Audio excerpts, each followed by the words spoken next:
एक समय की बात है। एक नगर में एक लड़का रहता था। लड़के ने बहुत पहले अपना कुछ व्यापार शुरू किया, लेकिन उस व्यापार में वो बहुत बुरी तरह से असफल रहा। इसी वजह से उसने निश्चय किया कि अब वो आगे से कोई व्यापार नहीं करेगा। वो अब कुछ नहीं करता था, बस दिन भर ऐसे यूं ही बैठा रहता और अपने समय को बर्बाद करता रहता। कुछ वक्त बाद उसको कामयाब लोगों से ईर्ष्या हो गई कि गांव में और भी लोग तो बहुत कुछ कर रहे हैं, वो आखिर कामयाब कैसे हो जाते हैं। मुझे कामयाबी नहीं मिली और उन्हें बिना मेहनत किए इतनी जल्दी कैसे कामयाबी मिल गई। इन्हीं सब चीजों को देख के वो अक्सर उनसे काफी जलता रहता था। उस सूची में उसका एक बड़ा भाई भी था।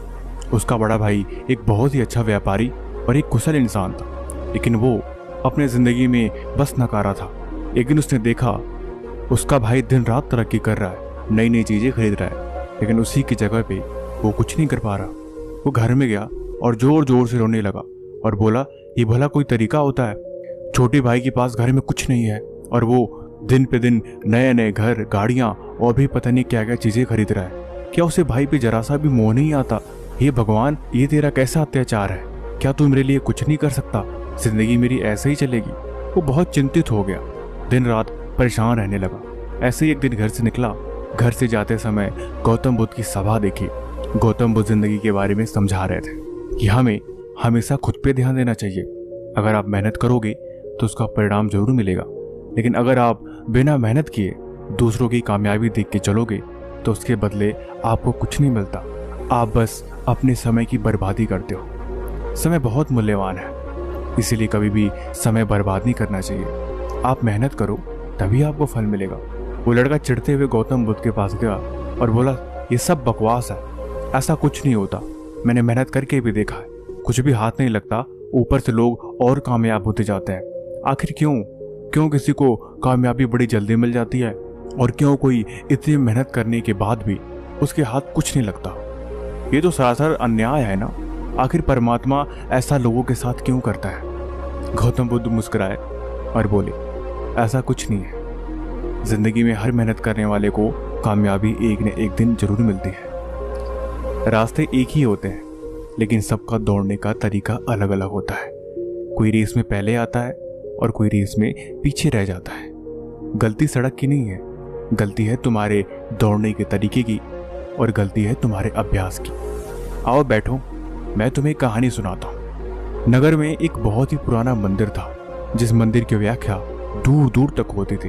उसी नगर में एक बार एक महात्मा आके अपने शिष्य के साथ ठहरे और उस नगर का माहौल देख के उन्होंने वहीं पे कुछ दिन विश्राम करने का सोचा। वो महात्मा बहुत ज्ञानी और सत्पुरुष थे। उनके आने की खबर जैसे गांव में पहुंची, गांव के लोग वहां पे आने लगे और अपनी अपनी समस्याएं उनको बताने लगे। महात्मा सबके सवालों के जवाब बहुत ही अच्छे तरीके से देते थे और सब उनसे बहुत खुश थे।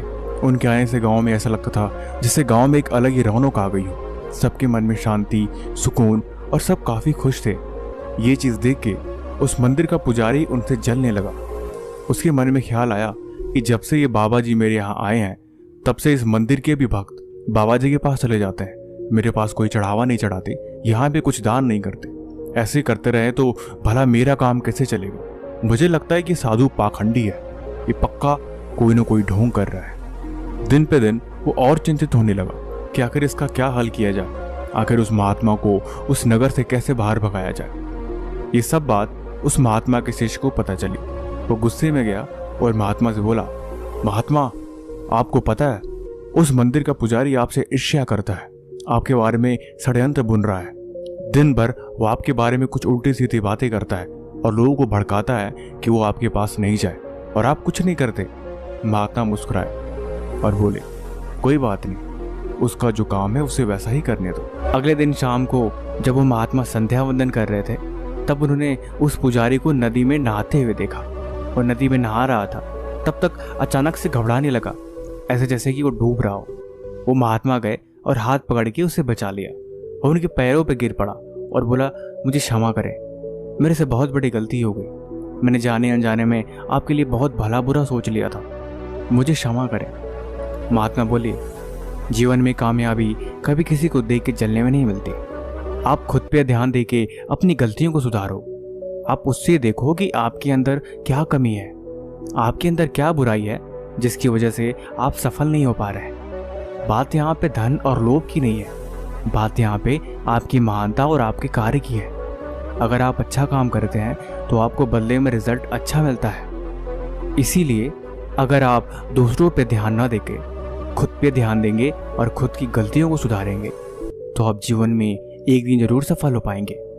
सफलता इसी बात पे निर्भर करती है कि आप उसमें बदलाव लाने के लिए कितना कुछ किया और आप हर रोज नाकामयाबी के बाद भी क्या नई चीज़ें सीख के उसको दूर करते हो और कैसे ज़िंदगी में आगे बढ़ने के बारे में निरंतर सोचते रहते हो।